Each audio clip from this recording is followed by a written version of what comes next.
Hello everyone, I'm Elwood. Today we step into the twilight of Queen Elizabeth's life, a ruler who shaped an empire, yet left the world with a death cloaked in unanswered questions.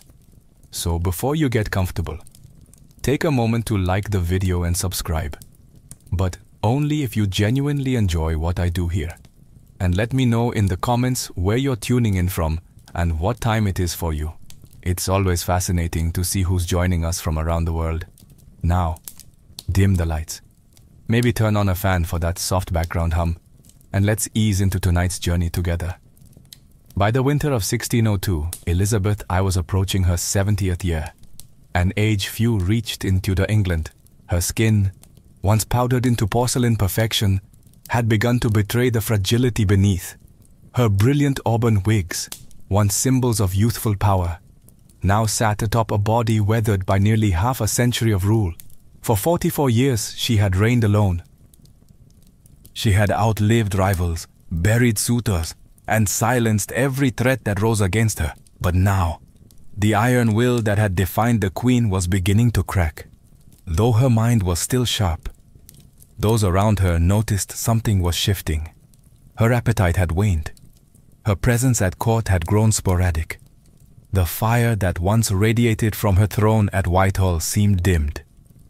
And with the turning of the year, rumors began to whisper through the tapestried halls of Richmond Palace. Rumors that their sovereign was fading. There had been loss, painful, personal loss. The execution of Robert Devereux, the Earl of Essex, in 1601 had struck a deep blow. Though he had betrayed her, leading a failed rebellion and attempting to seize power, Elizabeth I had loved him in her own way. Some said it was motherly affection. Others whispered of something deeper. Regardless, watching him walk to the scaffold tore at her. She never truly recovered from that grief. In her final winter, she would spend long hours standing, refusing to sleep, refusing to eat. Servants noted that she rarely sat, and even less did she speak. When she did, her voice was thin, trailing like smoke. Sometimes she would gaze into the empty fireplace for hours, unmoving, as if staring into something far beyond it, something only she could see. The court began to prepare. Physicians offered tinctures, tonics, and prayers, but the queen dismissed them all. Ministers gently urged her to rest, to speak, to name a successor. But the once commanding monarch only shook her head. Something weighed on her heart, heavier than politics, heavier, perhaps, than the crown itself. As March approached, one truth began to settle among those closest to her. The reign of Elizabeth was quietly, painfully coming to an end. As the days passed, the gloom that filled Elizabeth's private chamber at Richmond Palace deepened. The once vibrant court hung ice, famous for its music, pageantry, and lively discourse, had grown hushed. The queen, who had dazzled Europe with her wit and resolve, was now wrapped in heavy silks, surrounded by shadows and silence. She no longer held council meetings, nor did she take her usual rides or walks in the gardens. Her ladies-in-waiting, the closest and most trusted women in her life, were dismissed one by one from her room until she remained mostly alone. Even the few she allowed to stay, such as Lady Scrope, spoke only in soft, uncertain tones, unsure if their presence comforted or agitated her. Her mind, they whispered, was slipping. It was during this time that her physicians began to observe something troubling. Not only was the queen refusing food, she had also started to resist sleep altogether. She would stand for hours on end, rooted to the same spot by her bed or by the window, as if the very act of lying down might bring death closer. When her legs could no longer support her, she would sit stiffly on cushions, eyes fixed on some invisible point, lips moving silently in prayer or thought. Some speculated that she feared death not as a woman, but as a ruler. For decades, Elizabeth I had been the embodiment of England itself. To die meant to relinquish control of her people, her image and her power. Perhaps that was what she truly feared. The end of control, physically. Her health began to decline in ways subtle but certain. She developed a persistent cough, Her skin turned increasingly pale and her frame seemed to shrink beneath her ornate gowns. The weight loss was alarming, yet she forbade any attempt to examine her too closely. Her vanity, even in sickness, remained intact, and through it all, one question loomed in every courtier's mind but was rarely voiced aloud. Was this simply old age catching up to the queen? Or was something hidden festering beneath the surface? The answer, for now, remained locked behind her lips. Lips that once commanded empires, now barely moved at all. To understand the weight pressing down on Elizabeth first in her final weeks, one must look not only at her body, but at her heart, and more precisely at the ghost that haunted it. Robert Devereux, the Earl of Essex. Their relationship had been volatile. Essex was dashing, ambitious and impulsive. He flattered her, defied her, then begged for forgiveness, only to betray her again. In him, Elizabeth I saw both potential and peril.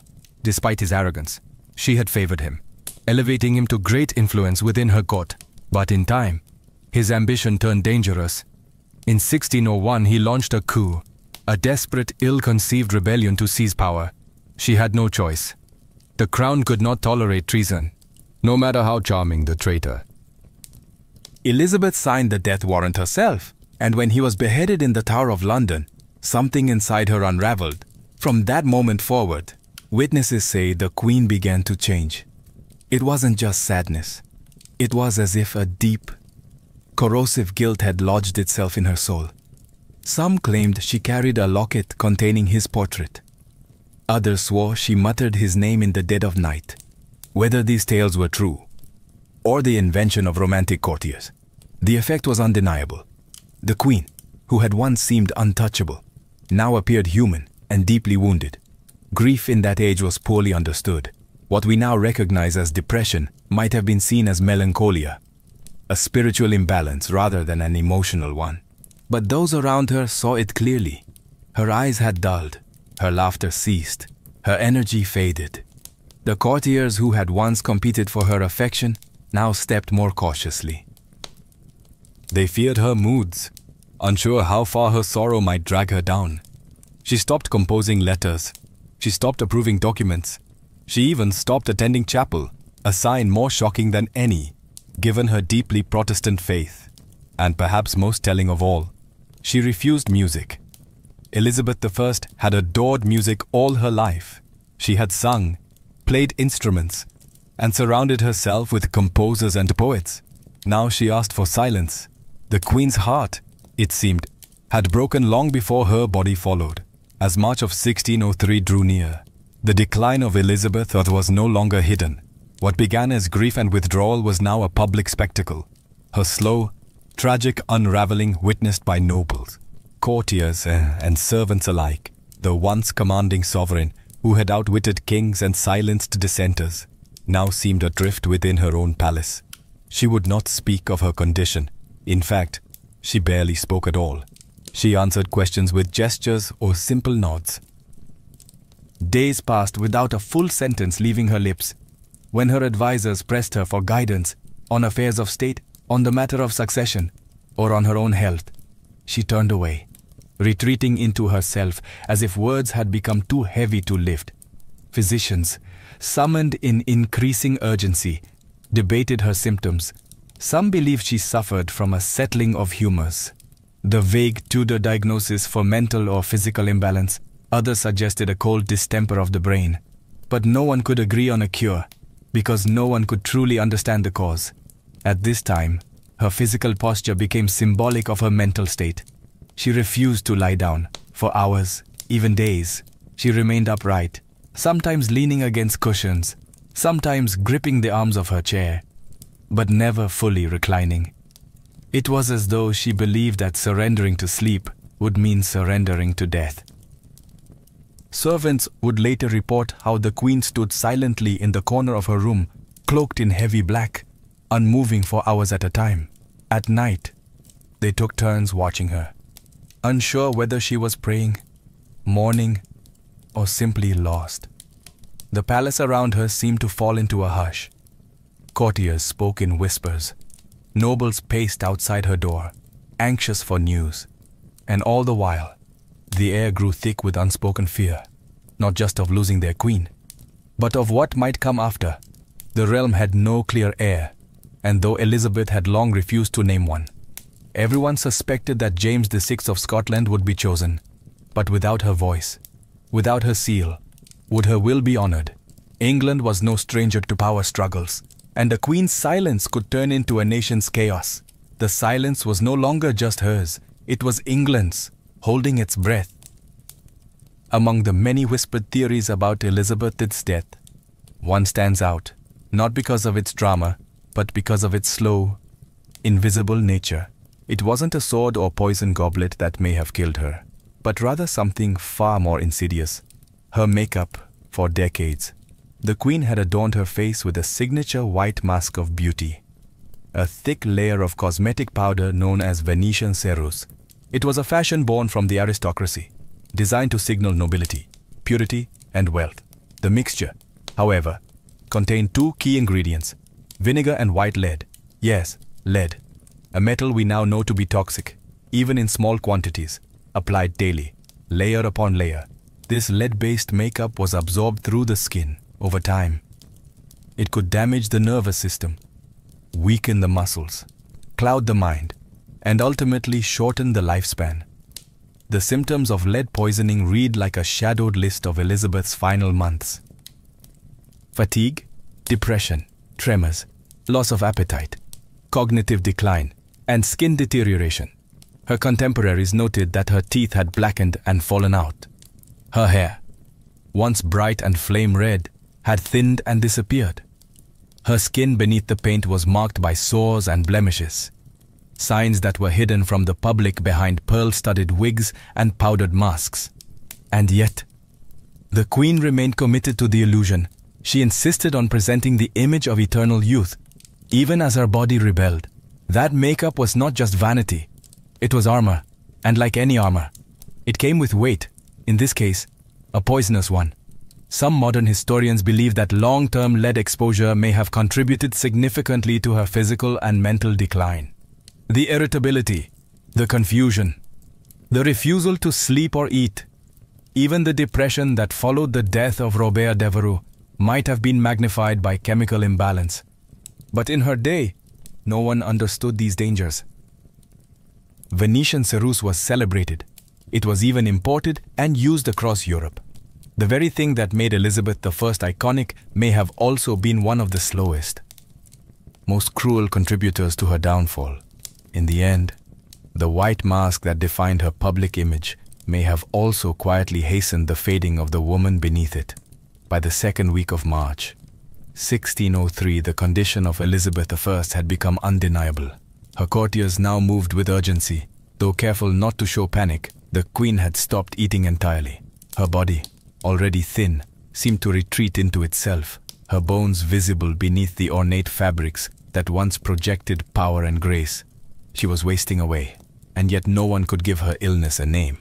Tudor medicine had no clear diagnostic tools. There were no thermometers, no microscopes, no concept of infection as we know it. Illness was a matter of humors: blood, phlegm, yellow bile, and black bile. If those were imbalanced, disease followed. Treatments involved bleeding, herbal poultices, or purging the system, and yet none of these worked, because no one truly understood what was happening inside the Queen. Modern scholars have suggested that she may have succumbed to pneumonia. The cold air in Richmond Palace, mixed with long hours of standing and fasting, may have led to a lung infection, a persistent cough, chills, and a slow slide into delirium align with such a theory. And without antibiotics, even a mild case of pneumonia was potentially fatal. Others speculate blood poisoning, possibly due to obsessed teeth or infected sores under her cosmetics. Dental hygiene was poor, and Elizabeth had already lost several teeth. Infections in the mouth, if left untreated, could enter the bloodstream, a deadly condition known today as septicemia. But none of these possibilities could be confirmed in her time. And so, her physicians guessed. They used herbal tonics, tried warm compresses, and prayed. But Elizabeth would have none of it. She rejected all medicine. She would not allow incisions, nor bleedings. She even refused to undress completely, guarding her modesty to the very end. And through it all, she said almost nothing. The silence around her became part of the illness. Her servants tiptoed. Her ladies wept in private. Her ministers watched, helpless, as the one figure who had dominated their lives for decades began to vanish. Not in a blaze, but like a candle slowly dying in its holder. No one could help her. No one even knew what to call it. And so they simply waited for the end, or a miracle. Though her body was failing, it wasn't illness alone that burdened Elizabeth I. It was the immense, inescapable weight of rule for over 4 decades. She had stood as the embodiment of England. Her crown was not just a symbol of power. It was a living thing, fed by every decision she made, every speech she delivered, and every threat she outwitted.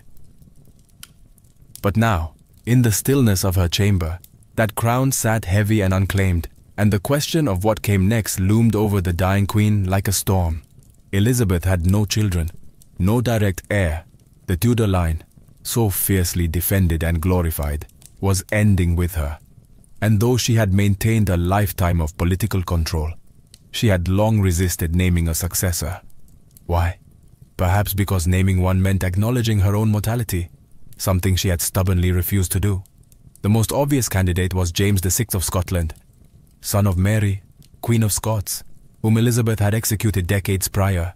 He was male, Protestant, and had a legitimate claim through his great-grandmother, Margaret Tudor. But his rise to the English throne would not be simple. Factions existed, old grudges remained. Catholic claimants still lurked in the shadows. As the Queen's strength faded, pressure mounted on her to make a formal declaration. Ministers, especially Robert Cecil, the Secretary of State, pressed gently but firmly. England could not be left rudderless. Civil war was not a memory so distant as to be forgotten. And in a world where monarchs ruled by divine right, the death of a queen without clear succession was a recipe for chaos. But Elizabeth remained silent. Some say she gestured when asked if James should be king. Perhaps a subtle nod, perhaps nothing at all. Others claim she whispered, "I will have no rascal to succeed me," only to later accept the inevitable.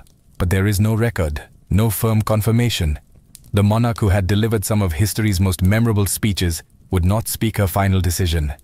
It is possible that, in her mind, acknowledging a successor was equal to surrendering, to admitting that her story, her dynasty, and her era were truly coming to a close. And perhaps that was more painful than death itself. As March drew on and the hours grew colder, those attending Elizabeth I faced a peculiar and increasingly disturbing reality. The Queen refused to sleep, not occasionally, but entirely.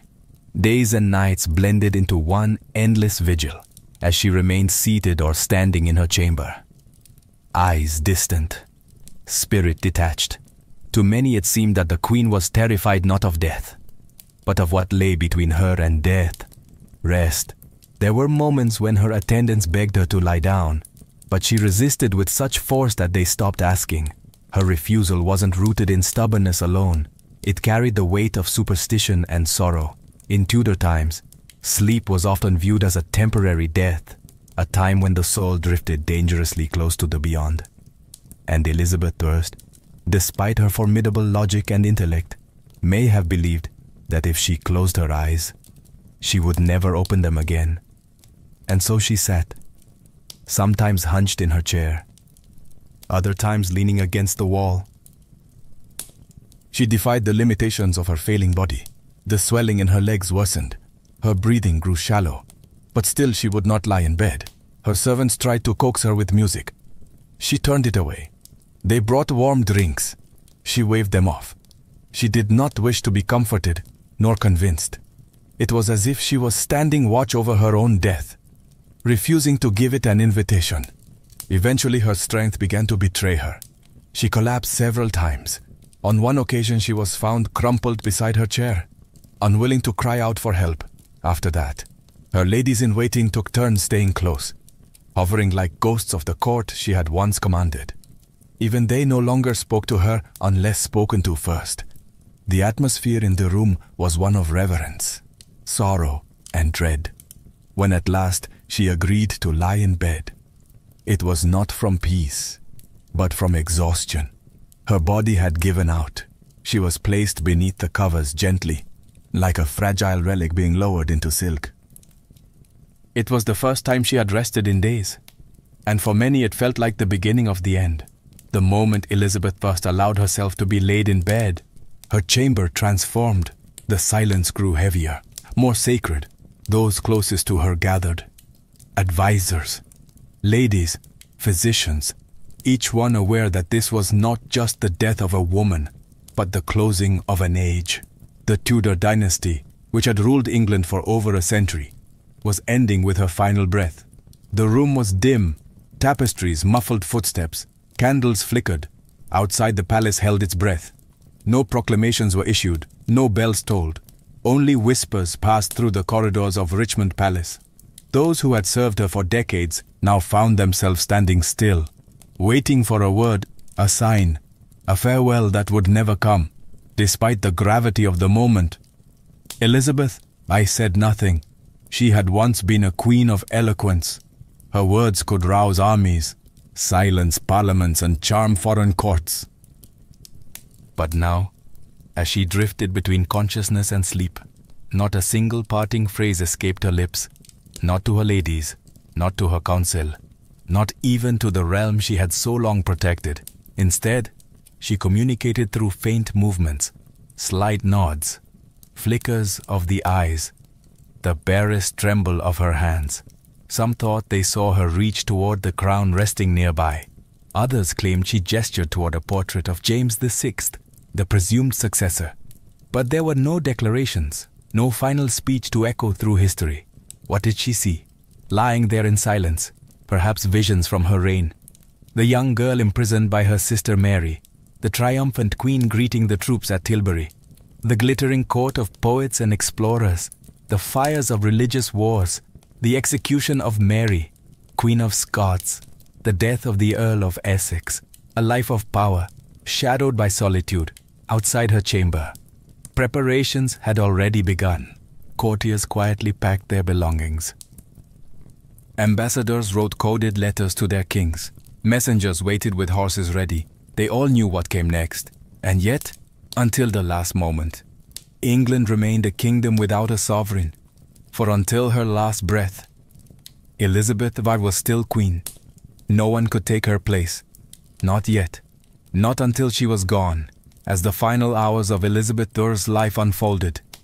Those who remained in her chamber stood like statues, silent, sorrowful, and uncertain. The queen no longer responded to touch or sound. Her breathing had grown shallow, irregular. Her skin, pale from age and illness, now took on an ashen hue. The fire in her had gone from a steady flame to a flickering ember. Lady Scrope, one of her most faithful attendants, refused to leave her side.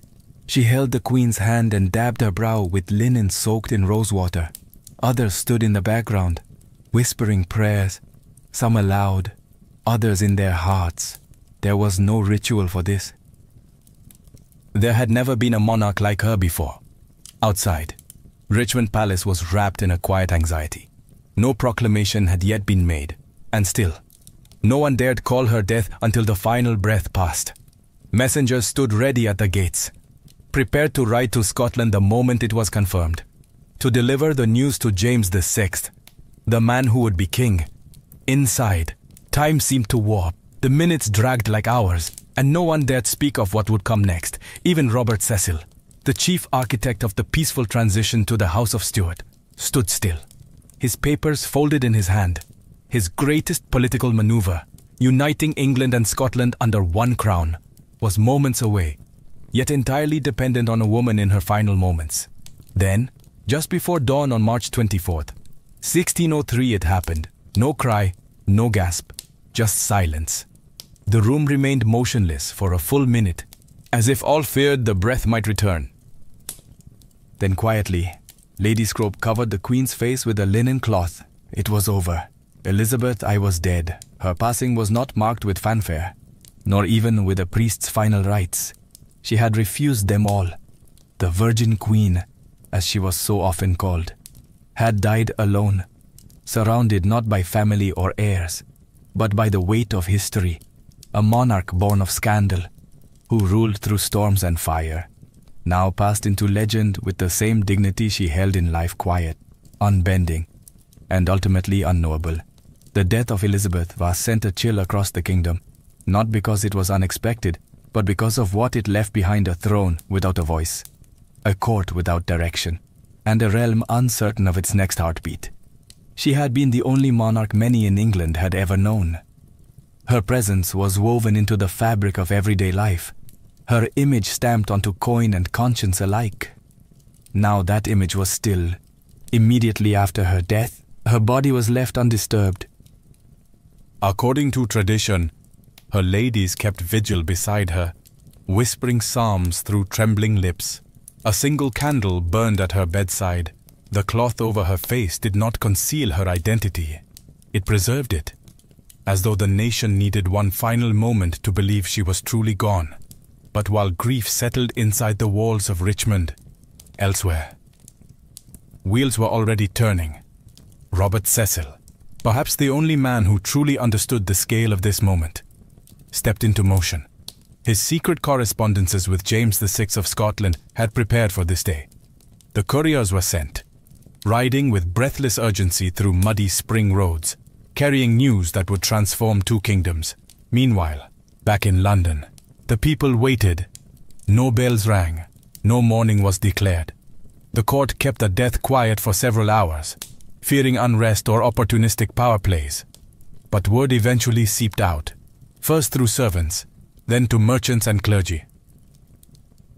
The Queen was gone, and with her, so too went the Tudors. There was no child, no sibling, no cousin raised at her side to step into her place. Elizabeth had left behind no personal heir, only the political hope that her choice, unspoken but widely assumed, would be honored. The Privy Council met in hushed tones. The moment was fragile. A kingdom needed direction, and fast. The fear of factionalism, of Catholic uprisings, of foreign meddling, all these haunted their thoughts. The bloodshed of past successions loomed like a shadow, yet the Queen's long silence had not stopped her government from preparing. Within hours of her death, the council declared that James VI of Scotland would become James I of England. A new dynasty began, but even as the nation turned toward the future, it did so in mourning. For the woman who had shaped an age and left behind a silence no crown could fill. After the council announced the succession of James VI, now James I of England, the focus shifted to the care of the Queen's body. Elizabeth, who had guarded her image with almost obsessive control throughout her reign, could no longer maintain the illusion. The mask she had worn, both literal and symbolic, was beginning to fall away. In life, she had been meticulous about appearances. She rarely allowed herself to be seen without her full regalia. The white lead makeup, the elaborate gowns, the fiery wigs. Even in her final days, she kept her chamber darkened and denied most visitors. Vanity, yes, but also power. To appear weak was to risk everything in a court filled with ambition and knives, now in death. Her body told a different story. As her ladies gently prepared her for burial, they began to see what had long been hidden beneath layers of silk and powder. Her skin bore the signs of age and illness, bruising, lesions, and the pale, unnatural hue from years of toxic cosmetics. Her hands, once adorned with rings and scepters, were thin and bony. Her hair, what little remained, had turned wispy and white. There was no denying it. Elizabeth had been dying long before she allowed anyone to see it, and yet, in death, there was something profound about her humanity. She was no longer Gloriana, the Virgin Queen, or the untouchable monarch on coins and canvases. She was a woman who had carried a kingdom on her back for 4 decades and paid the price with her body. No embalming was done immediately. The tradition at the time was to delay the burial to allow time for national mourning and for proper ceremony. Her body lay in state, dressed one final time in royal robes. crown placed above her brow, orb and scepter at her side. For all the imperfections now visible, her people still came to pay respects, not just to the queen she had been, but to the person she had become, a woman of contradictions, powerful and alone, brilliant and burdened, fierce and fragile. The mask had slipped away. But what remained was not less regal, only more real. On April 28, 1603, more than a month after her death, the body of Elizabeth I was finally laid to rest. The delay had not been caused by negligence, but by reverence. England had lost its longest reigning monarch to date, and such a passing demanded a ceremony that would match the magnitude of her legacy. Her funeral procession began at Whitehall and moved slowly toward Westminster Abbey. The streets of London were lined with mourners, nobles, clergy, commoners. Thousands of faces turned toward the carriage that bore their queen one final time.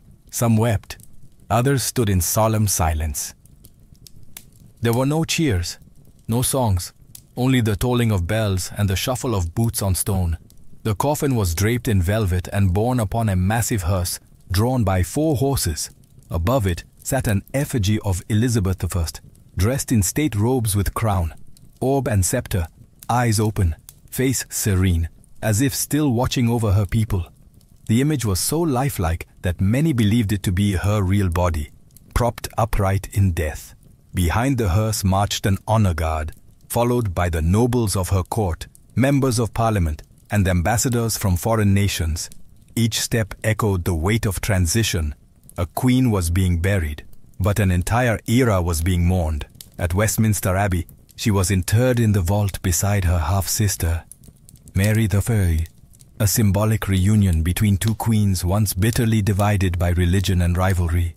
On the tomb, the inscription reads, "Partners in throne and grave, here rest we 2 sisters, Elizabeth and Mary, in the hope of one resurrection." The irony was not lost on historians. In life, the sisters had been enemies. In death, they lay side by side. The funeral marked more than the end of a monarch. It marked the end of the Tudor dynasty. With Elizabeth gone, so too ended the lineage that had brought England out of the Wars of the Roses and into an age of exploration, cultural flourishing, and national pride.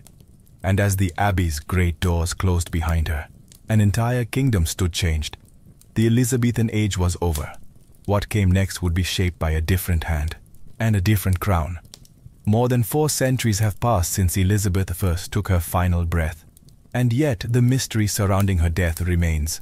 Unlike monarchs who died in battle or by clear illness, Elizabeth's decline was veiled in silence, secrecy, and contradictions. As a result, scholars, physicians, and curious minds have continued to speculate. What exactly killed the Virgin Queen? The most common theory is simple: old age. At nearly 70 years old, Elizabeth had far outlived most of her contemporaries. After 4 decades of rule and countless personal losses, her body may have simply succumbed to time. Her refusal to eat, drink, or rest certainly contributed to her decline, and without modern medicine, even a minor ailment could turn fatal. Another compelling theory is pneumonia. The Queen reportedly caught a chill shortly before her final decline. Cold, damp conditions in Richmond Palace combined with her weakened state may have allowed an infection to take root. With no antibiotics and only rudimentary treatments, pneumonia would have been devastating. Yet other theories point to lead poisoning. Her famous white makeup, Venetian ceruse, was known to contain white lead, a toxic substance absorbed through the skin. Over decades, it could have damaged her organs, caused psychological changes, and slowly poisoned her from within. Symptoms such as fatigue, irritability, and cognitive decline all match modern understandings of chronic lead exposure. Then there is the possibility of blood poisoning, perhaps from an infected tooth or sore. Dental health was notoriously poor, and Elizabeth had suffered tooth loss and decay. A small infection could easily have entered her bloodstream, resulting in septicemia, a silent killer in an era without understanding of bacteria or sterilization. Finally, some historians explore the emotional and psychological toll. Grief and depression, The loss of Robert Devereux and other beloved confidants seemed to break something within her. Her refusal to lie down, her long silences, her deep melancholy, all could be signs of profound psychological suffering which, untreated, may have hastened her end. In truth, it may have been all of these factors. Age, illness, poison, grief, woven together in a tapestry of decline. A queen who carried an empire may have finally been crushed beneath its weight, and yet, in her silence, she left no confession, only a legend. Elizabeth I's death was not merely the close of a life. It was the close of an identity that England had worn for more than 40 years. She had reigned alone, without husband or child, carving her image into the very soul of a nation. Her passing was quiet, private, and full of unanswered questions, but the echo of her reign thundered into the centuries that followed. The country she left behind was vastly different from the one she inherited. When she first ascended the throne in 1558, England was fractured by religious war, threatened by foreign powers, and teetering on the edge of instability. Through sheer will, political genius, and theatrical leadership, Elizabeth I transformed it into a formidable kingdom. Confident, culturally vibrant, and respected on the world stage, her death, however, revealed the fragility beneath that surface. She had held everything together through force of personality and presence. With her gone, a power vacuum threatened to reopen old wounds. The peaceful transition to James I marked a diplomatic victory, but also a seismic shift. The Tudor flame had gone out. The Stuart dawn was uncertain. And yet, what lingered in the minds of her people wasn't just the politics. It was her persona, the speeches at Tilbury, the defiant rejection of marriage, the cultivated image of the Virgin Queen, the jewels, the gowns, the high forehead, the poetic rhetoric. All of it became mythic. Even her final silence served her legacy. She exited the world on her own terms, offering no final word, no dying gasp for legacy or pity. In life, she had been a master of performance. In death, she let the silence speak louder than any closing act. To this day, historians still debate the details of her death, but few debate her impact. The Elizabethan age remains one of the most celebrated periods in English history. Her name became shorthand for a golden era of poetry, exploration, and national pride. And though her body rests quietly beneath the stones of Westminster Abbey, her story continues to live in pages, on stages, and in the very spirit of the monarchy she once ruled. She died alone. But she did not die forgotten. Long before chocolate bars lined grocery store shelves and hot cocoa warmed winter hands, cacao was something entirely different. It wasn't sweet. It wasn't even eaten. It was drunk, bitter, frothy, and sacred, and for the ancient peoples of Mesoamerica. This strange, powerful bean held more than flavor. It held meaning. Our story begins over 3000 years ago, deep in the tropical rainforests of what is now southern Mexico. The Olmecs, considered one of the first complex civilizations in the Americas, were likely the earliest people to cultivate the cacao tree. Though much of their history is shrouded in mystery, archaeologists believe the Olmecs used cacao in rituals, and possibly as a ceremonial drink consumed by elite leaders or shamans. It was no ordinary refreshment. It was a vessel for spiritual power, but it was with the Maya civilization that cacao truly became a divine gift. The Maya, whose empire spanned much of Central America from around 250 to 900 CE, worshipped cacao as a sacred plant bestowed by the gods, according to their mythology. Cacao was a gift from the gods of creation, part of the very foundation of human life. The Popolvuh, a sacred Maya text, describes the gods forming humans from maize and cacao, binding them to the natural world. Cacao was reserved for important moments. Priests offered it during religious ceremonies. Nobles drank it during elaborate feasts. It was believed to invigorate the spirit and open a gateway to the divine. Served cold and mixed with chili, spices, or cornmeal, the cacao drink was rich, intense, and energizing. Often it was poured from vessel to create a frothy foam, a sign of prestige and quality. But cacao's value went even deeper than ritual. Maya markets used cacao beans as currency. A few beans could buy a tamale, 100 could buy a turkey. People stored them like money, traded them, and even made counterfeit versions from clay. To the Maya, chocolate wasn't a treat. It was life, power, wealth, and worship all in one. It was the drink of the gods, flowing through the veins of kings and priests, and its bitter, intoxicating taste marked the beginning of one of the most remarkable culinary journeys in human history. Among the Maya, cacao was more than a beverage. It was a living symbol of divine order, woven into the very fabric of daily life and cosmic belief. This small, bitter bean from the jungle was thought to be a sacred substance, capable of connecting mortals to the gods, the earth, and the afterlife. In every major Maya city, from Tikal to Copan, cacao was present at the most important moments of life. When rulers were crowned, cacao was poured.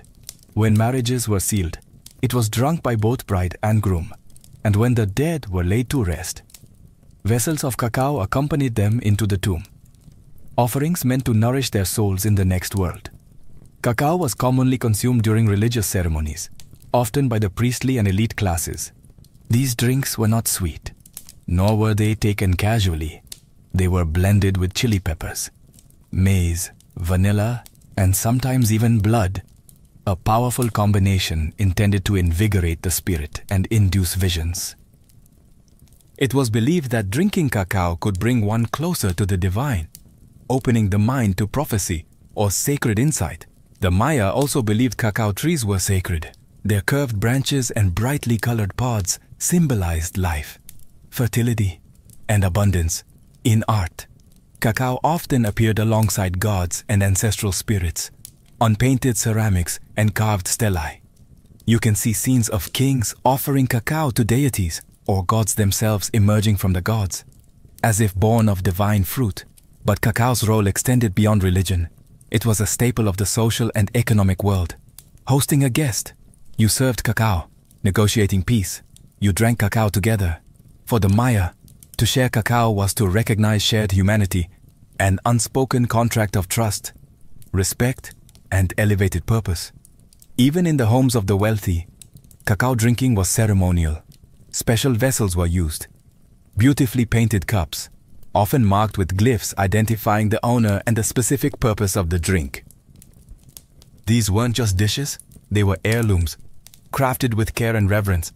The reverence for cacao shaped the Maya identity.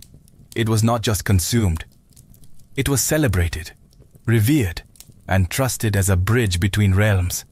In a world ruled by ritual and cosmic cycles, cacao was the drink that kept the universe in balance. Centuries after the Maya, another mighty civilization would rise and elevate cacao even further. The Aztecs. By the time Hernán Cortés and the Spanish conquistadors arrived in the early 1500s, cacao was not just a spiritual symbol or luxury item. In the Aztec Empire, it was an institution, used as money, medicine, and a royal indulgence. The Aztecs didn't grow cacao in the cool, dry climate of their capital, Tenochtitlan. Instead, they acquired it through trade or tribute.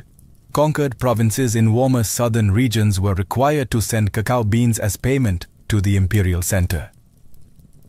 Tons of beans flowed into the empire's coffers, stored in granaries like modern banks.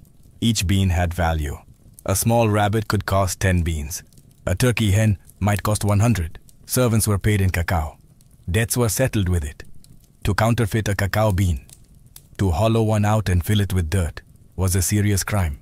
In Aztec society, cacao was as valuable as gold. But its worth went beyond economics.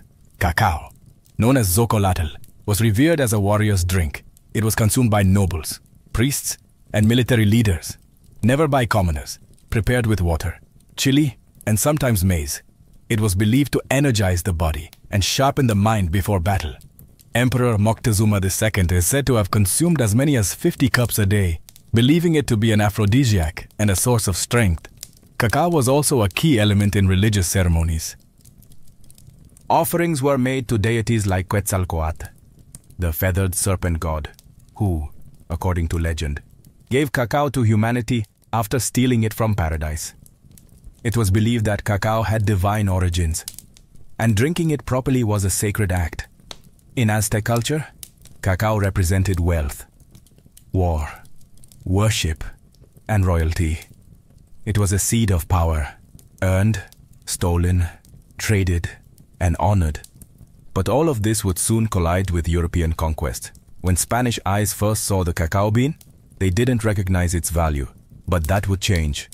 The bitter drink of warriors and kings was about to cross the ocean, where it would be forever transformed, sweetened, commodified, and woven into a global obsession. When Hernán Cortés and his band of conquistadors first arrived in the Aztec capital of Tenochtitlan in 1519, they encountered a world both foreign and magnificent. Towering temples, floating gardens, and bustling markets stunned the Europeans.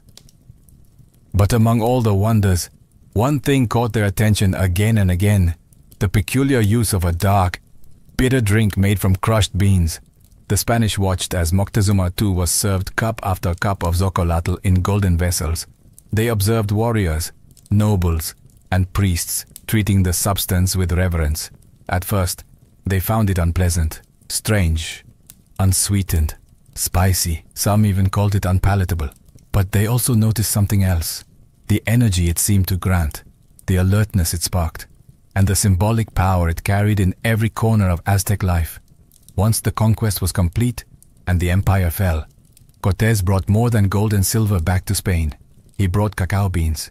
He brought the knowledge of how to grind, mix, and drink them. And with that, chocolate entered Europe.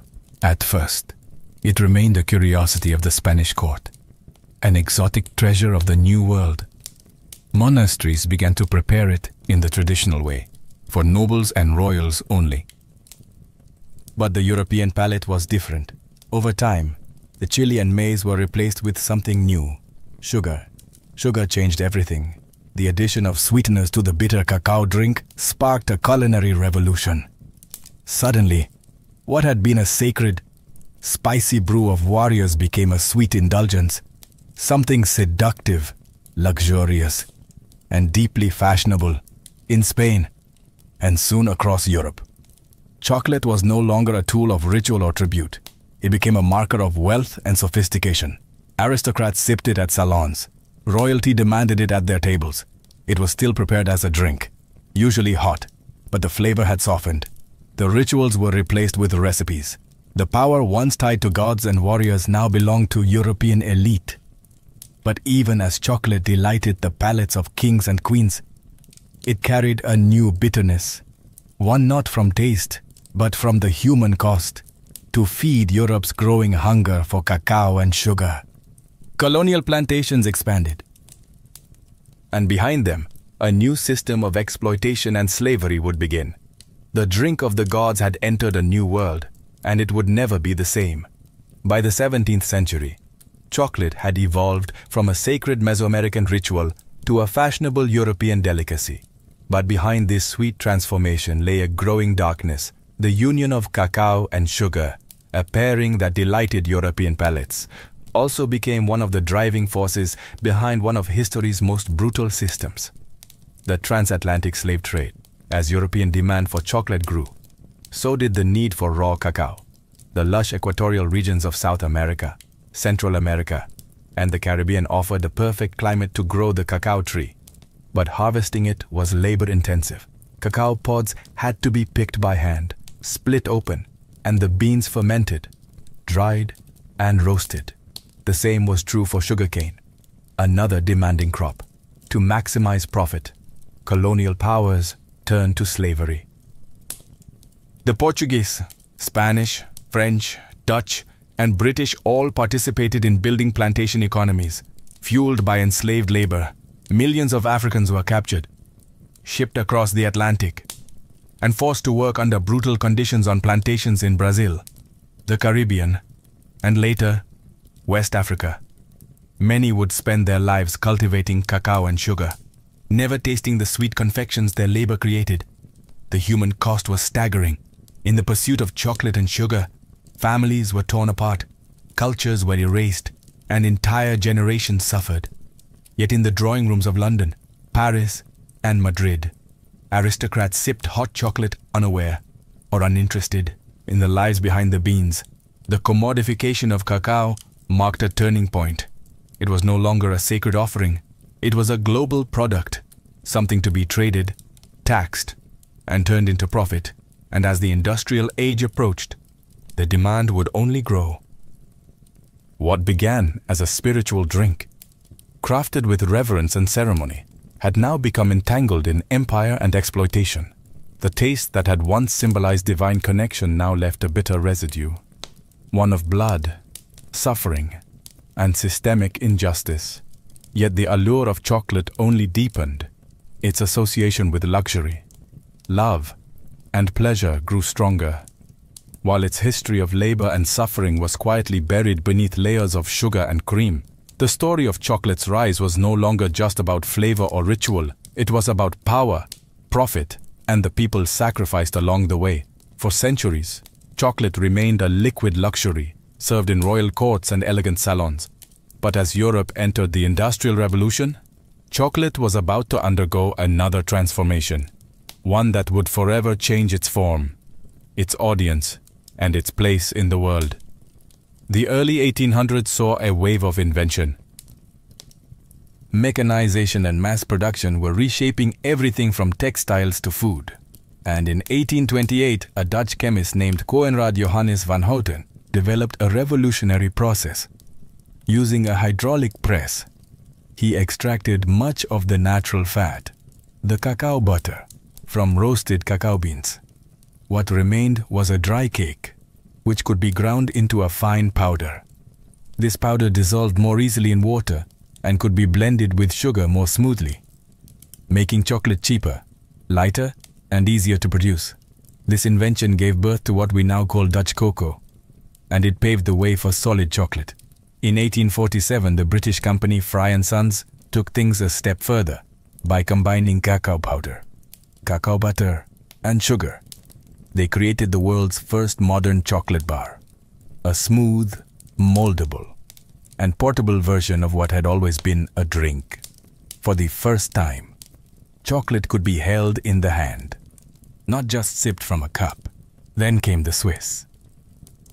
In the 1870s, Daniel Peter introduced milk chocolate by adding condensed milk to the mixture, creating a creamier, sweeter version of the classic bar.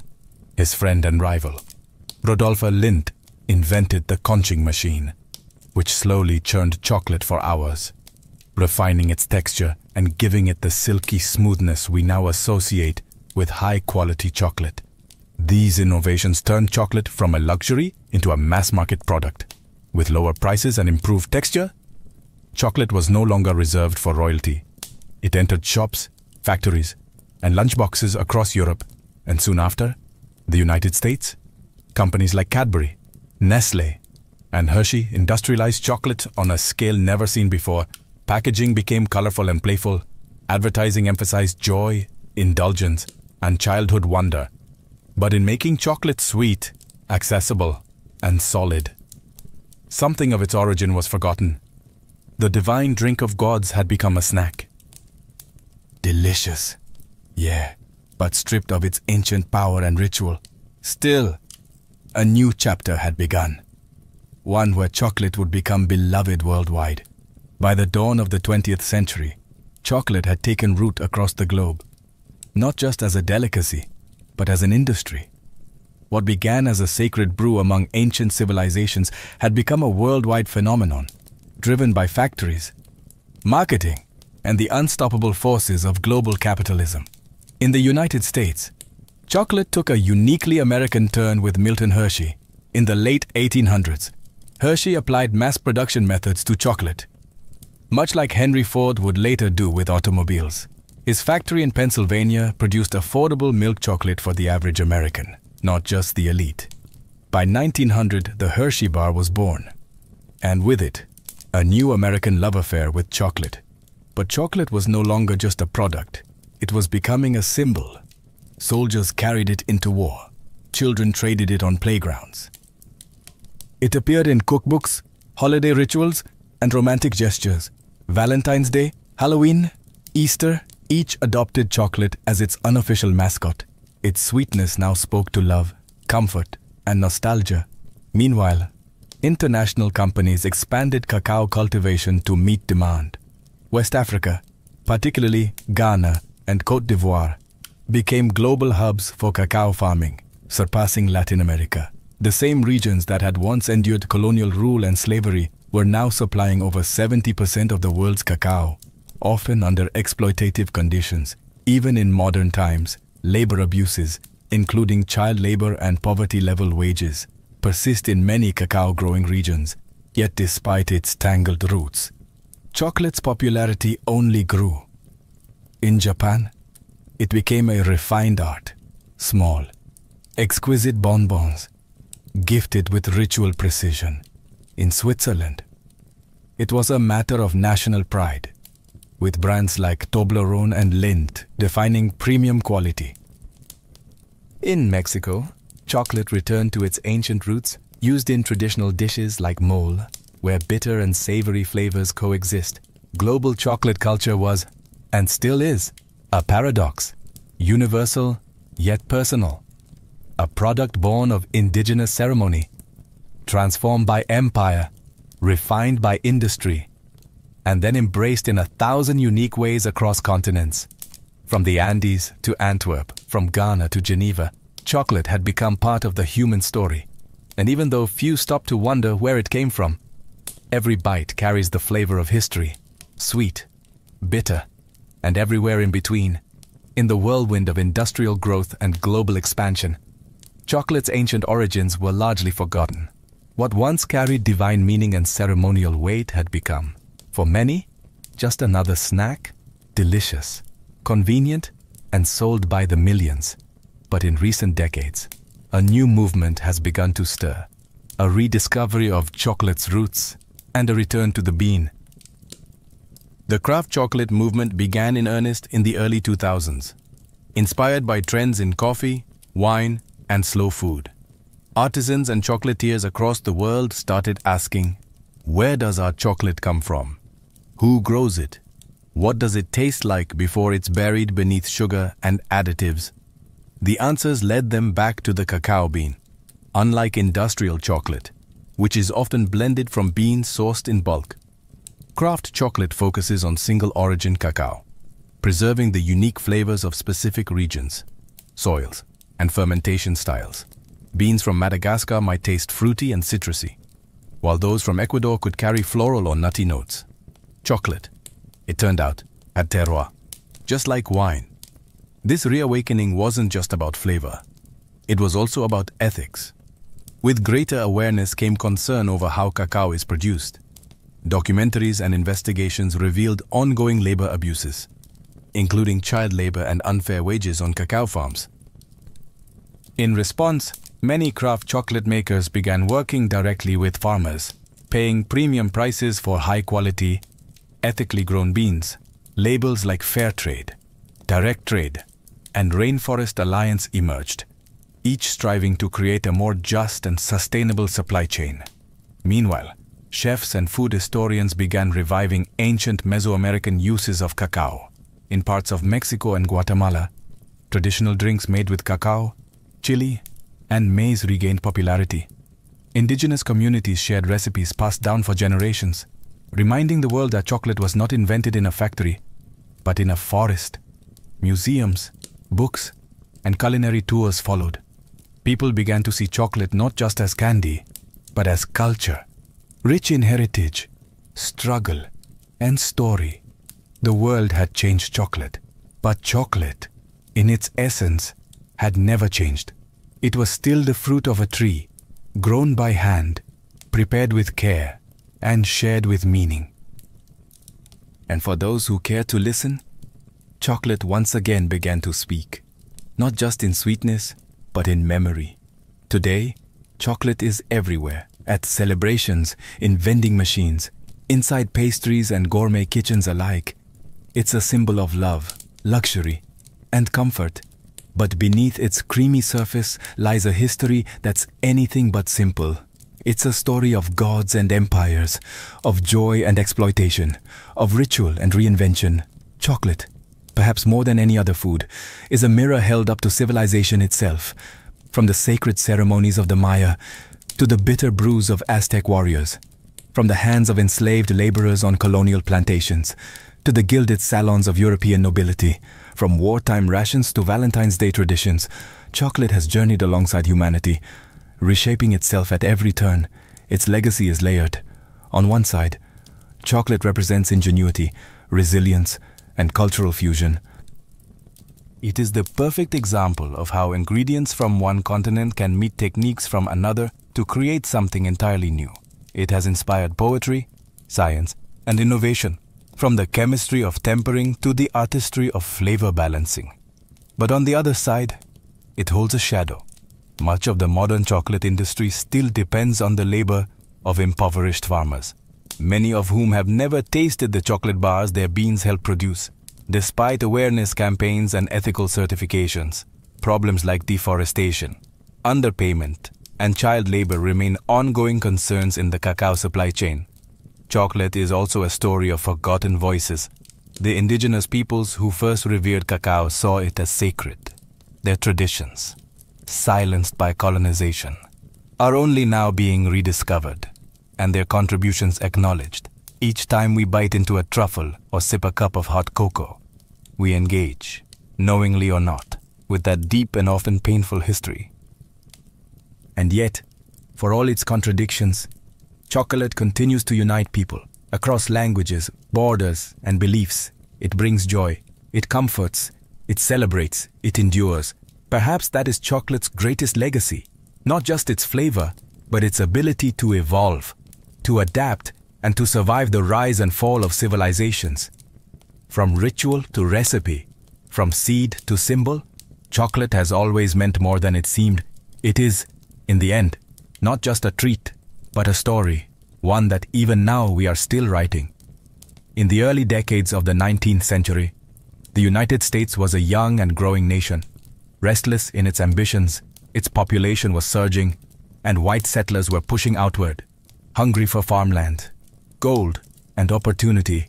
To many, the promise of the American frontier was a divine right, but to fulfill that dream, they looked westward, not into wilderness, as they imagined, but into lands already deeply rooted in memory, culture, and life.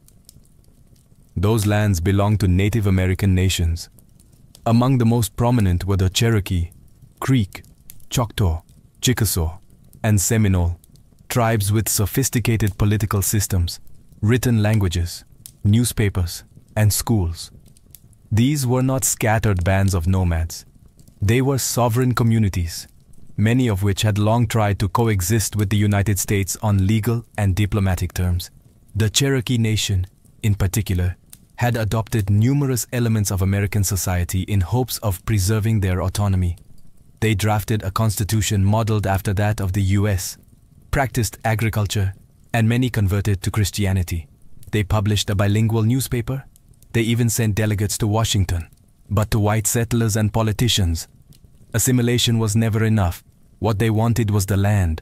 Georgia, Alabama, Mississippi, and other southern states began encroaching more aggressively into native territories.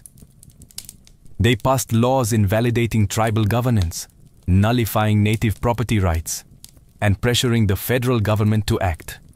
The discovery of gold in northern Georgia only heightened the urgency. The land, they argued, was too valuable to remain in native hands.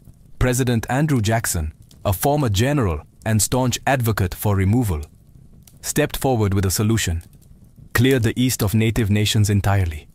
Relocate them beyond the Mississippi River to a place where they would no longer obstruct the march of cotton plantations and white settlement.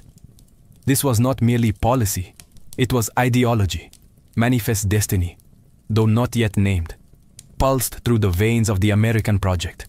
The belief that white Americans were destined to expand from coast to coast came at the expense of anyone in their way.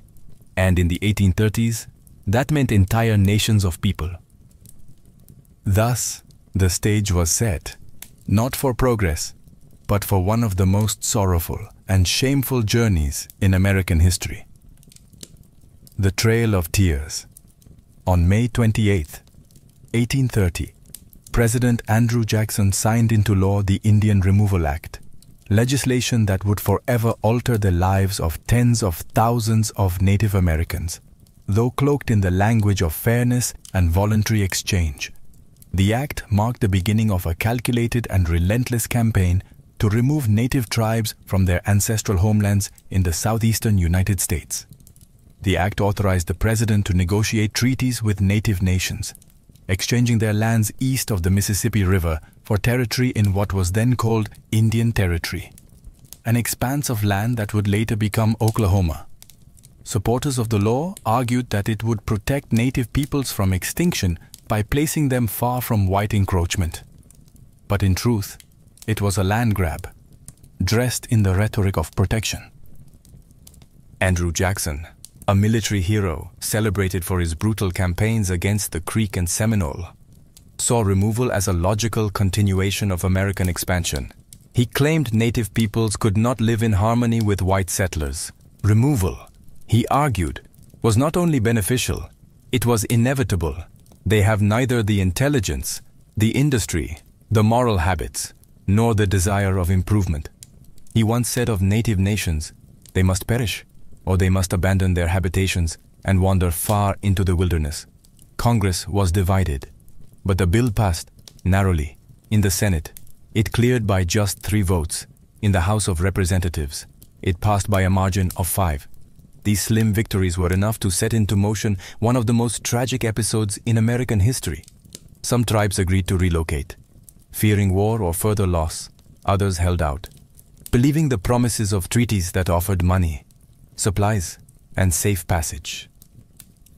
But these promises would prove hollow for many. In practice, the removal process was chaotic, cruel, and often violently enforced. What the law claimed would be a peaceful transfer quickly became a nightmare of broken agreements, corruption, and forced marches. Entire communities were uprooted, homes burned, crops destroyed. Soldiers arrived at the doorsteps of families, ordering them to pack what they could carry. Behind them came settlers, ready to claim the cleared land. The Indian Removal Act didn't just redraw maps, it severed ancestral ties, destroyed lives, and exposed a bitter truth. American expansion was built not only on hope, but on heartbreak. While many tribes faced mounting pressure to sign removal treaties, the Cherokee Nation chose a different path. One grounded not in weapons, but in words and law. Determined to defend their sovereignty, the Cherokee took their fight to the courts of the United States, using the very legal system that had been used against them. Under the leadership of Principal Chief John Ross, the Cherokee drafted a constitution, created a formal government, and asserted their right to exist as a sovereign nation within U.S. borders.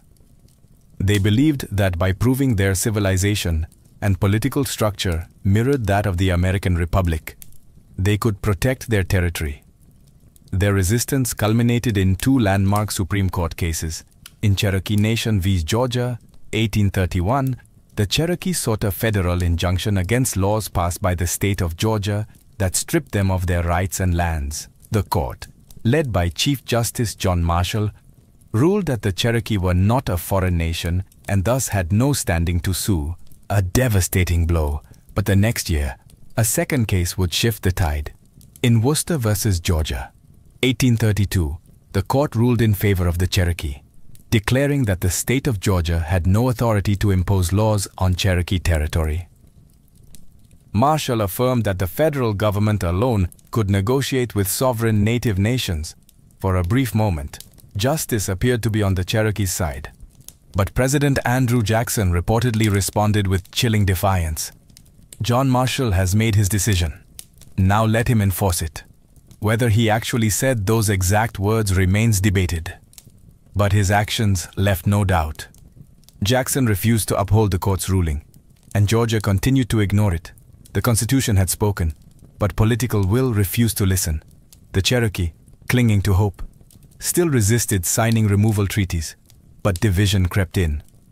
A small faction within the Cherokee, led by Major Ridge, John Ridge, and Elias Boudinot, believed removal was inevitable and signed the Treaty of New Echota in 1835 without the authorization of the Cherokee government. That treaty, passed by a narrow vote in the U.S. Senate, sealed the fate of the Cherokee Nation. Despite the protests of the majority, it was declared binding, and so the Cherokee fight for justice ended, not with a gavel, but with the sound of soldiers preparing to march. In the spring of 1838, under orders from President Martin Van Buren, thousands of federal troops and state militias descended upon Cherokee lands. The time for negotiation was over. The Treaty of New Echota, signed by a minority of Cherokee without the consent of their nation, had been ratified by Congress. Removal was now official policy, and the military was sent to carry it out by force across Georgia, Tennessee, North Carolina, and Alabama. Cherokee families were torn from their homes with little warning. Soldiers arrived at farms and cabins with bayonets and orders. Families were given only moments to gather belongings. Sometimes nothing more than the clothes on their backs. Their homes were looted and burned. Crops were left to rot in the fields.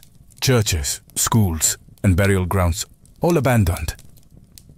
More than 16,000 Cherokee were rounded up and placed in military stockades. These makeshift camps were overcrowded and unsanitary, with little food, dirty water, and no shelter from the elements. Disease spread rapidly. Measles, dysentery, and whooping cough took a heavy toll even before the march began. Some groups were moved immediately under armed guard. Others, held in the sweltering summer heat, were forced to wait until autumn when travel conditions were considered more favorable. But cold rains, early snow, and inadequate supplies would make the even more deadly. The Cherokee called the route Nunadaltsuni, the trail where they cried. Roughly 100 to 200 miles stretched between their homes and the so-called Indian Territory. The march was slow, harsh, and humiliating. They walked through mud and snow, across frozen rivers, over mountains and prairies. The elderly collapsed. Children died in their arms. Entire families vanished along the trail, buried in shallow, unmarked graves by the roadside. Some tried to maintain dignity, singing prayers, carrying sacred objects, recording names of the lost, but the weight of grief was unbearable. Hunger gnawed at their strength. Winter pierced their thin clothing. Guards showed little mercy. By the time the last group arrived in what is now Oklahoma in early 1839, it's estimated that over 4,000 Cherokee had died, nearly a quarter of their entire population. This was not simply a relocation, it was a death march, a forced erasure of identity, home, and hope. When the last group of Cherokee reached Indian Territory in March of 1839, the journey was over, but the suffering was not. The losses endured along the Trail of Tears extended far beyond the 4,000 lives claimed by disease, exposure, and starvation. What died on that trail was more than people. It was a way of life, a spiritual connection to land, and the cultural continuity of an entire nation. The trauma echoed through generations. Survivors arrived weakened, broken, and grieving. They had lost elders who carried traditional knowledge, children who had represented future hope, leaders who had defended their people with all the strength they had. There were no ceremonies for the dead, no time for mourning. The land they had been forced to settle was unfamiliar and often hostile. The promises made by the U.S. government of protection, supplies, and fertile land were inconsistently honored or ignored altogether. The physical wounds were matched by the emotional ones. The Cherokee had been a proud nation with schools, printing presses, and a constitution. They had trusted the legal system, believing that law would protect them. But their trust had been betrayed, their justice denied, their rights erased. Among the survivors, divisions deepened. The Treaty Party, those who had signed the Treaty of New Echota, were viewed by many as traitors. In June of 1839, just months after the relocation, Major Ridge, John Ridge, and Elias Boudinot were assassinated by fellow Cherokee in a wave of retribution. The unity of the nation, already battered by removal, now fractured further under the weight of internal conflict. And yet, Even amidst devastation, the Cherokee endured. They rebuilt schools, they re-established their government, they began printing newspapers again. They held on to their language, their stories, their faith. The resilience that had once carried them through legal courts and diplomatic struggles now became the foundation of survival. Still, the scars of removal ran deep, and they remain today. The Trail of Tears is not just a chapter in a history book. It's a living memory carried in families, in oral traditions, and in the soul of a people who were forced to leave everything behind. And in that memory, there is sorrow, but also strength. While the Cherokee Trail of Tears is the most widely remembered, it was not the only forced removal. The Indian Removal Act of 1830 targeted multiple native nations, each with their own languages, traditions, and lands, and each endured their own version of exile, suffering, and loss. The Choctaw were the first to be removed. Beginning in 1831, thousands of Choctaw were forced from their homelands in Mississippi and Alabama. Most traveled on foot, without wagons or adequate supplies. As they marched through freezing rains and swollen rivers, hundreds died. A Choctaw chief later called it a trail of tears and death, a phrase that would echo in history. The Creek Nation, once powerful in the southeast, was next. After years of broken treaties and violent clashes with settlers and militias, they too were rounded up and driven westward. In 1836, over 15,000 Creek were removed, many in chains. Thousands perished along the way, while others were sold into slavery or scattered from their kin. The Chickasaw negotiated payment for their lands before removal. But their journey was no less brutal. Delays in receiving compensation left them without resources, and hundreds died from disease and starvation during the move west. The Seminole of Florida resisted most fiercely. From 1835 to 1842, they waged guerrilla war against U.S. forces in the swamps and forests. Leaders like Osceola became symbols of resistance. But even the Seminole could not withstand the weight of U.S. military power forever. Thousands were captured or killed. Others were forcibly marched to Indian Territory, while a small group fled deep into the Everglades, where they remain today. In all, over 100,000 Native Americans from multiple nations were displaced during the removal era. The government called it policy. The settlers called it progress. But for Native peoples, it was catastrophe. Each nation's trail was different, but all shared the same themes: betrayal, suffering, and loss. Sacred homelands were stripped away. Cultural centers were shattered. The bonds of community, family, and memory were stretched to the brink. And yet these nations carried their songs, their languages, and their spirit with them into a new land that did not welcome them, but where they would find ways to survive. When the Cherokee, Choctaw, Creek, Chickasaw, and Seminole finally arrived in Indian Territory, what is now the state of Oklahoma, they found a land that was nothing like the one they'd been forced to leave. The federal government had promised fertile soil, safety from further encroachment, and permanent ownership of their new homes. But those promises, like so many before, would prove fragile. The land was unfamiliar, the climate harsher. For many, it was difficult to grow crops or rebuild homes using traditional methods. Winters were bitter and unpredictable. Summer droughts scorched the earth. Communities were scattered, with many families arriving months apart, or not at all. Diseases followed them: cholera, smallpox, influenza. Grief lived in every new settlement. The government aid that was promised, livestock, tools, food, and money, often arrived late or not at all. Corruption plagued the system. Contractors cut corners. Supplies were spoiled. Resources meant to help resettled families start over were siphoned off by middlemen or bureaucrats with little oversight. Worse still, the land that had been guaranteed as a permanent Indian homeland was soon under threat. As settlers pushed westward and the borders of U.S. states crept closer, new pressures emerged. Railroads began to carve through the land. Treaties were rewritten or ignored under pressure or manipulation.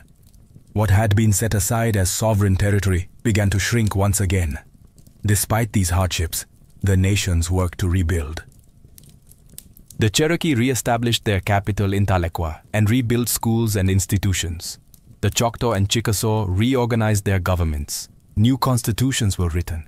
Councils met. Churches were built. Farming resumed. Communities began to heal, not by forgetting, but by enduring. And yet, even in Indian territory, the shadow of removal loomed.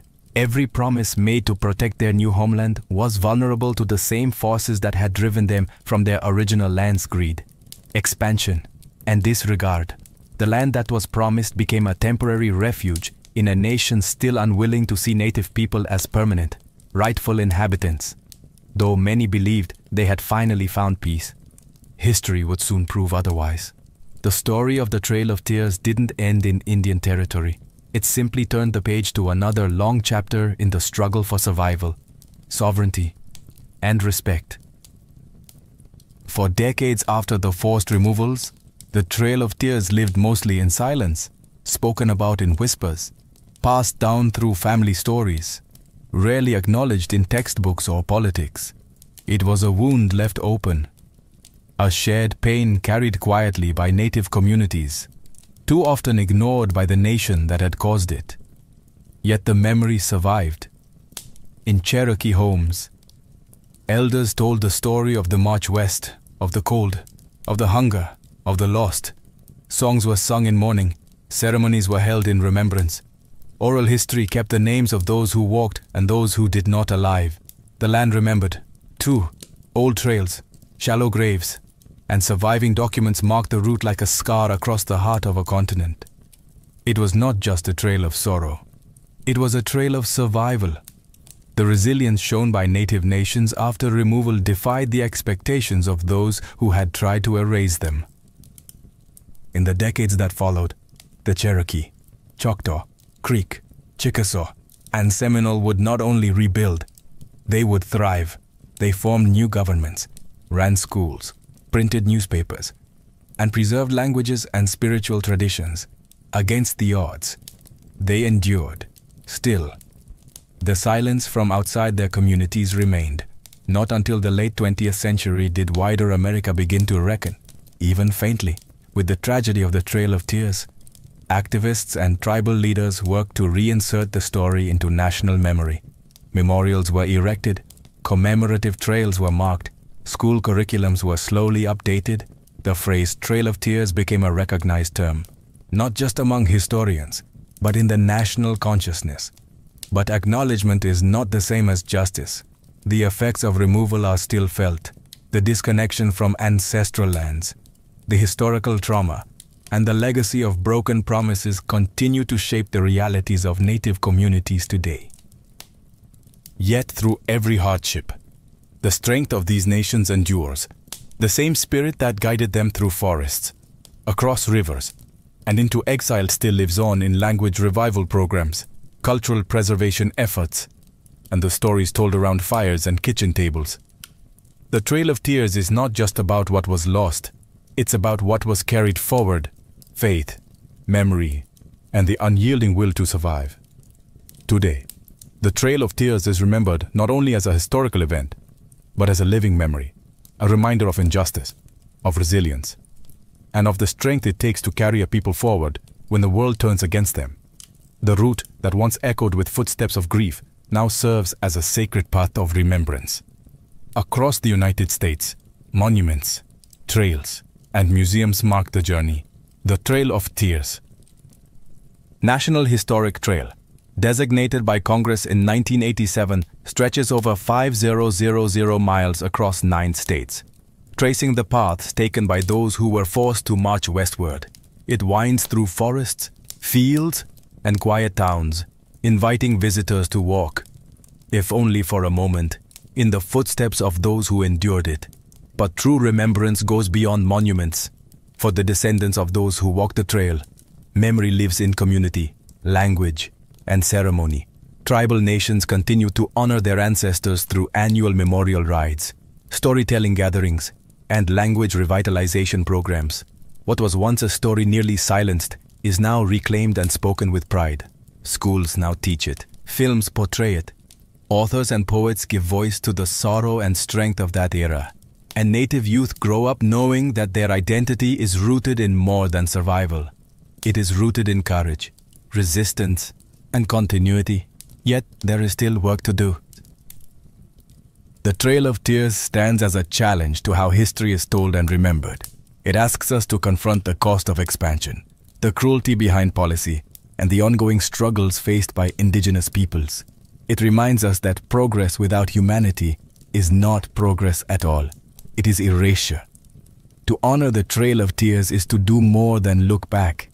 It is to listen, to learn, and to uplift the voices that once were pushed aside. It is to recognize that the story of America is incomplete without its native nations, not just in the past, but in the present, and in every chapter yet to come.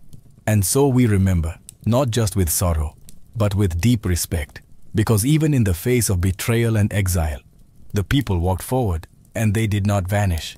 They endured. In the biting cold of early 1692 Salem Village, Massachusetts, was a place thick with unease. Tucked into the harsh New England wilderness, this Puritan settlement was more than just a farms and meeting houses. It was a community teetering on the edge of spiritual and social collapse. The people of Salem believed they were God's chosen, placed in a wild and dangerous land to carve out a righteous life, but beneath their devotion simmered years of fear, tension, and division. The Puritans lived under a strict religious code. They believed in an invisible world filled with angels and demons. The devil, they were taught, was not a metaphor, but a real and active force. Witches, they believed, could sign the devil's book, casting spells and corrupting the innocent. To question this was to question Scripture. To doubt a minister was to challenge God. And Salem had no shortage of spiritual pressure. Reverend Samuel Parris, the village's minister, was a deeply polarizing figure, harsh, suspicious, and often paranoid. He saw signs of sin everywhere. His sermons thundered with warnings of damnation and the devil's work. He divided the congregation with his fire and brimstone preaching, creating deep rifts among neighbors and families. Beyond the pulpit, Salem faced economic and political strain. A long-running feud between Salem Village and the wealthier Salem town caused constant tension. Land disputes were common, and the boundaries between property, belief, and personal grievance were often blurred. Old resentments lingered just beneath the surface. To make matters worse, the surrounding wilderness was a source of terror. The memory of brutal Native American attacks during King Philip's War was still fresh. Crops had failed the year before. Smallpox had swept through the region. In the Puritan mind, these disasters were not chance. They were punishment for hidden sins. It was in this atmosphere of religious anxiety, political rivalry, and survivalist dread that a group of young girls would begin to act strangely. Their sudden fits, wild accusations, and cries of witchcraft would not be dismissed as childish games. Not here, not in Salem, because in Salem, the devil was real, and in 1692 the villagers believed he had come to visit. It began, as many tragedies do, with children. In January of 1692, two young girls in Salem Village, 9-year-old Betty Parris and her 11-year-old cousin Abigail Williams, began to behave in alarming ways. They screamed, thrashed, and contorted their bodies into unnatural positions. They barked like dogs, hurled objects, and spoke in gibberish. When reprimanded, they wailed in pain and claimed they were being pinched or pricked by invisible forces. Their afflictions confounded the adults around them. Reverend Samuel Parris, Betty's father, initially saw the behavior as disturbing, but perhaps curable. A local doctor, William Griggs, examined the girls and gave a chilling diagnosis. They were under an evil hand. In a deeply religious and superstitious community like Salem, that meant only one thing: witchcraft. Soon, other girls began to display the same symptoms. Ann Putnam Jr., Mercy Lewis, Mary Wolcott, and Elizabeth Hubbard joined the afflicted circle. Their fits escalated, drawing the attention of the entire village. These girls were not from the fringes of society. They were daughters of prominent families, respected members of the Puritan order that gave their words weight when pressed to name the cause of their suffering. The girls did something that would change the fate of the entire colony. They pointed fingers. The first to be accused was Tituba, an enslaved woman of Caribbean origin in the Paris household. She was a convenient target, foreign, non-white, and associated with stories and rituals that seemed exotic and suspect to Puritan eyes. Alongside her, the girls named two other local women, Sarah Good, a poor and often homeless beggar, and Sarah Osborne, who had scandalized the community by refusing to attend church and marrying her servant. 3 women, each vulnerable in different ways, were suddenly the focus of an entire town's suspicion. They were arrested and jailed for the villagers. This was a spiritual emergency. If witches walked among them, they had to be identified and purged. What had begun as an unexplained illness in a single household now spiraled into full-blown panic. And as the accusations spread, no one, not neighbors, not friends, not even family, would be safe from suspicion. Salem had opened the door to fear, and it would not be easily closed. In the early months of 1692, as more villagers fell into hysterics and more names were whispered in fear, Salem's courts began relying on a kind of evidence never before used in any English-speaking legal system: spectral evidence. It would become the most controversial and damning tool of the trials, and the most dangerous. Spectral evidence was based on the belief that a witch could send her spirit, or spectre, to torment victims from afar. The afflicted girls would scream in court, claiming to see the accused person's ghost pinching, choking, or stabbing them, while the accused stood silently in front of them, often in disbelief. To the Puritan mind, this wasn't imagination or performance. It was considered valid proof of a pact with the devil. When the accused denied their guilt, they were accused of lying, and when they stayed silent, that too was seen as an admission of guilt. Those who confessed, however, were often spared execution, especially if they named other witches. This perverse incentive caused a wave of coerced confessions. Tituba, the enslaved woman accused first, confessed under pressure. She claimed that a tall man from Boston, clearly meant to suggest the devil, had visited her and promised her freedom if she served him. She described strange creatures, flying spirits, and even said she had seen a witch's book filled with signatures, implying that others in the village had also made deals with Satan. Her testimony was graphic, theatrical, and terrifying. Whether Tituba's confession was strategic, survival-driven, or partly imagined remains debated. But it had a powerful effect. It validated the girl's accusations and stoked public fear. If witches were real, and if they moved unseen, then anyone could be guilty. Soon, more confessions followed, some extracted under duress, others offered in hope of mercy. Those who refused to confess were often treated more harshly than those who admitted guilt. The line between truth and fantasy vanished in the candlelit courtrooms. Hysteria drowned reason. Ministers urged caution, but too often their voices were ignored. Jails filled with the accused. Farmers, midwives, churchgoers, even children. The foundations of justice in Salem were crumbling. A town once governed by scripture and order now answered to visions, screams, and shadows, and still, the accusations grew. By the spring of 1692, the accusations had overwhelmed Salem's jails. What began as a local disturbance had spread into a full-blown judicial crisis, with more than 100 people imprisoned and the colony struggling to process the chaos. In response, Massachusetts Governor William Phips established a special court, the Court of Oye and Terminer, meaning to hear and determine, specifically to handle the witchcraft cases.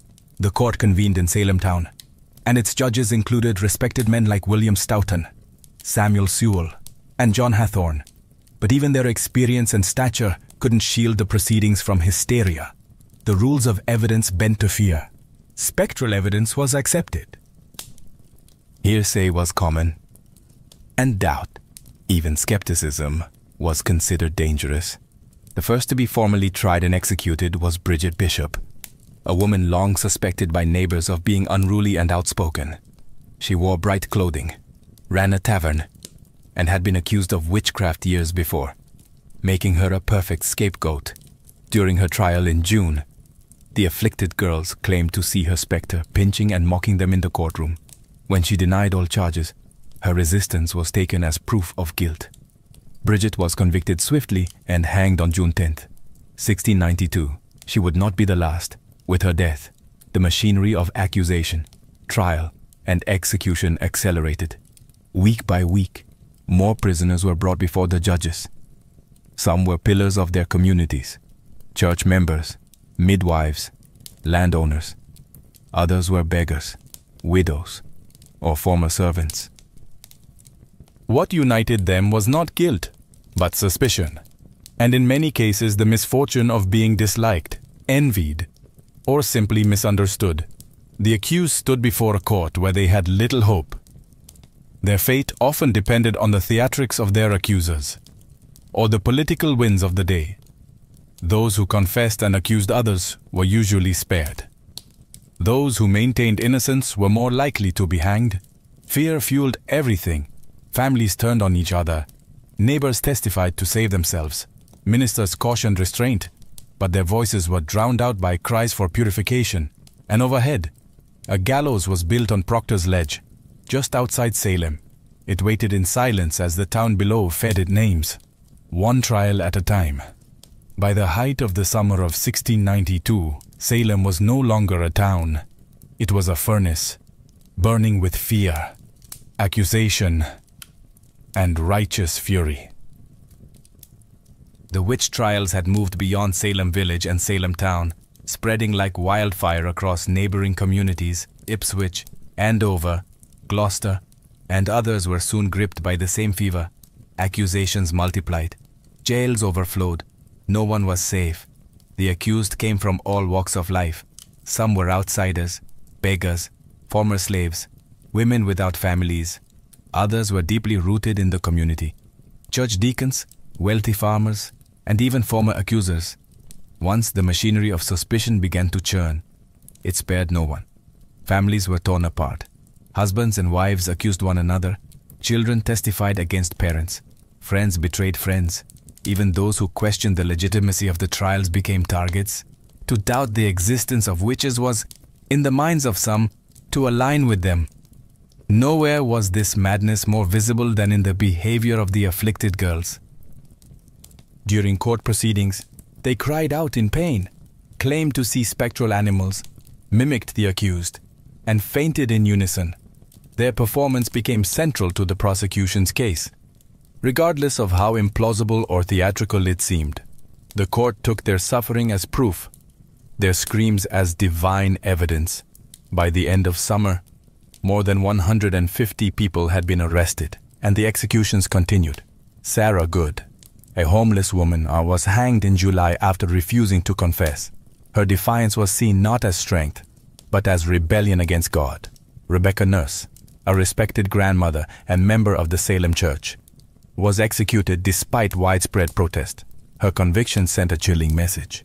Even the most pious were not beyond suspicion, and yet the accusations did not slow. Children as young as 5 were jailed. A minister's wife was accused. Entire families were locked in cells. The colony had lost its grip on reason, consumed by the very evil it sought to destroy. Fear was now Salem's true ruler, shaping justice, warping memory, and silencing dissent.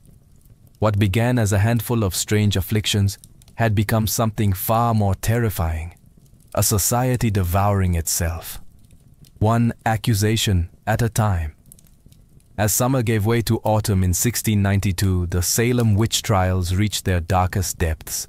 The gallows on Proctor's Ledge became a grim fixture on the horizon, a place of ritual execution where cries for mercy were swallowed by the silence of final judgment. The executions were public, meant to serve as warnings. Entire communities gathered to watch.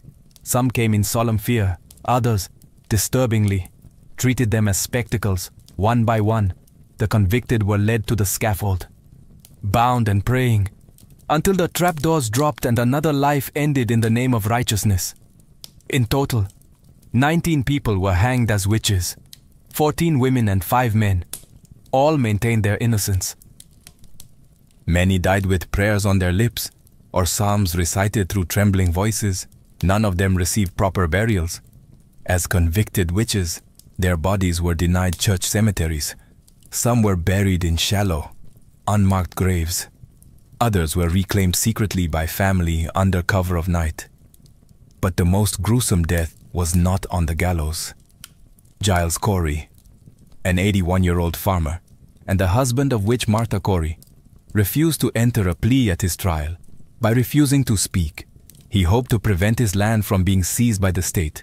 In response, authorities ordered pressing, a brutal and rare form of punishment. Giles was stripped, laid on the ground, and slowly crushed beneath heavy stones for 2 days. He endured the torture in silence. His last words, according to legend, were chillingly defiant. More weight. He died without ever entering a plea. His resistance made him a tragic symbol of the injustice that had overtaken Salem. Inside the jails, those not yet executed faced horrific conditions. Pregnant women gave birth in filthy cells. The sick died of neglect. Families had to pay for their own food and chains. And some remained imprisoned for months after the trials ended. By the time autumn leaves began to fall, Salem had sentenced more people to death for witchcraft than any other community in American history. What had begun as whispers had ended in blood, and though the executions would soon cease, the damage to Salem's soul had already been done. By the end of September 1692, the fever that had gripped Salem began to falter. The turning point came not from the courts or the clergy, but from a growing sense of unease, a recognition, too long delayed, that something had gone terribly wrong. Doubt crept in quietly. It started when respected citizens, like Rebecca Nurse and John Proctor, were hanged. If such devout, upright people could be witches, who could be trusted? When Martha Corey, a strong-willed churchgoer, and even the wife of the colony's former governor, Lady Mary Phipps, were accused, the trials began to eat into the upper ranks of society. The hysteria no longer threatened just the marginalized, it threatened everyone. Reverend Increase Mather, a prominent Puritan minister and father of the influential Cotton Mather, delivered a powerful sermon against the use of spectral evidence, the very foundation of many convictions. In his words, "It is better that 10 suspected witches should escape than 1 innocent person be condemned." It was a radical reversal in tone and a quiet indictment of the court's methods. Others began to speak out as well. Ministers who had once supported the trials now urged caution. Families of the accused pleaded publicly. Communities neighboring Salem watched with horror and began distancing themselves. Faced with rising criticism and political pressure, Governor William Phipps finally acted. In October 1692, he disbanded the Court of Oyer and Termine. In its place, a new court was created, one that no longer accepted spectral evidence. The change was immediate. Of the remaining prisoners awaiting trial, most were found not guilty. For those convicted, many received reprieves. The execution stopped. Still, the damage had been done. 19 hanged, 1 pressed to death, over 100 imprisoned, dozens more traumatized, families ruined, reputations shattered. The tide had turned, but slowly. Though the courts had changed, it would take months, years for the last prisoners to be released, and longer still for the community to fully reckon with its sins. But in that autumn, the panic receded. Silence returned to the gallows. The accuser's screams faded, and Salem, wounded and ashamed, was left to confront the cold reality that it had been not witches, but fear itself that had ruled them. When the final prisoners were released in 1693, Salem was left with more than empty cells. It was left with guilt.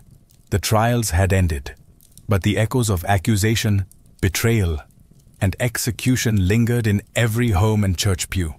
A silence hung over the town, and beneath it, a deep unease. In the years that followed, many of those involved in the trials began to express regret. One of the most striking apologies came from Judge Samuel Sewell on a January day in 1697 during a day of public fasting and prayer. Sewell stood before the congregation at Boston South Church, in front of the entire assembly. He accepted blame and shame for his role in the trials, and asked God for forgiveness. It was a rare act of public contrition, and it set the tone for the years that followed.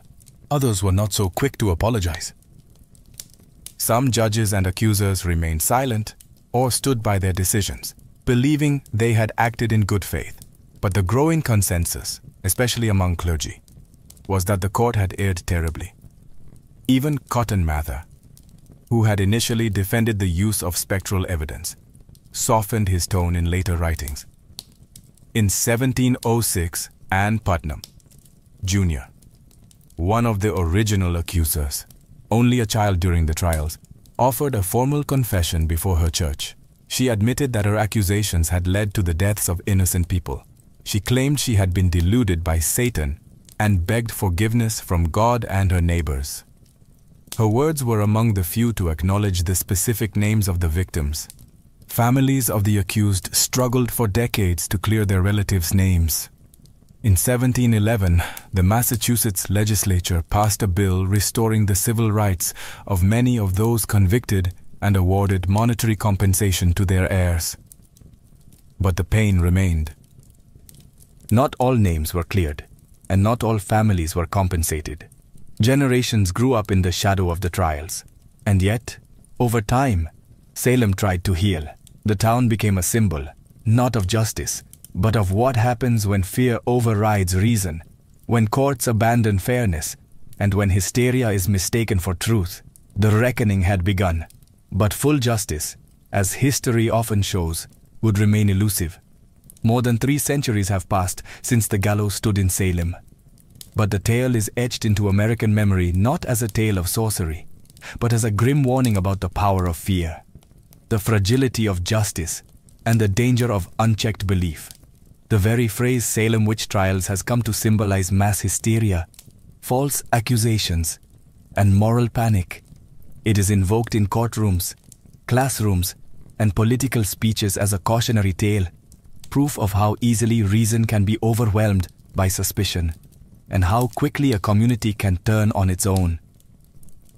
Today, the Salem embraces its history, but not without complexity. Museums, memorials, and guided tours draw visitors from around the world. The Salem Witch Trials Memorial, dedicated in 1992 on the 300th anniversary of the trials, features 20 granite benches, each inscribed with the name of one of the executed. They do not list their crimes, because there were none. Only names, dates, and final words, testaments to dignity in the face of injustice. Yet even now, Salem's story is more than just tourism or folklore. It is a reflection of human nature. The trials reveal how fear can become contagious, how power can be abused in the name of morality, and how justice can falter when guided by emotion rather than evidence. In literature, Arthur Miller's play The Crucible gave new life to the trials, using them as an allegory for McCarthyism and the Red Scare of the 1950s. Miller reminded a new generation that witch hunts do not always involve witches, and that the past is never as distant as it seems. The descendants of the accused and the accusers still live in Massachusetts and across the United States. Some bear the burden of ancestral shame. Others carry the pride of resilience and survival.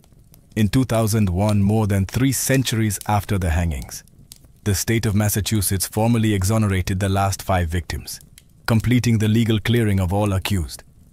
The Salem witch trials were brief, just over a year in length, but their lessons have proven eternal. They remind us that truth must be defended, even when fear shouts louder, and that the gravest injustices can occur not in moments of darkness, but under the full light of day.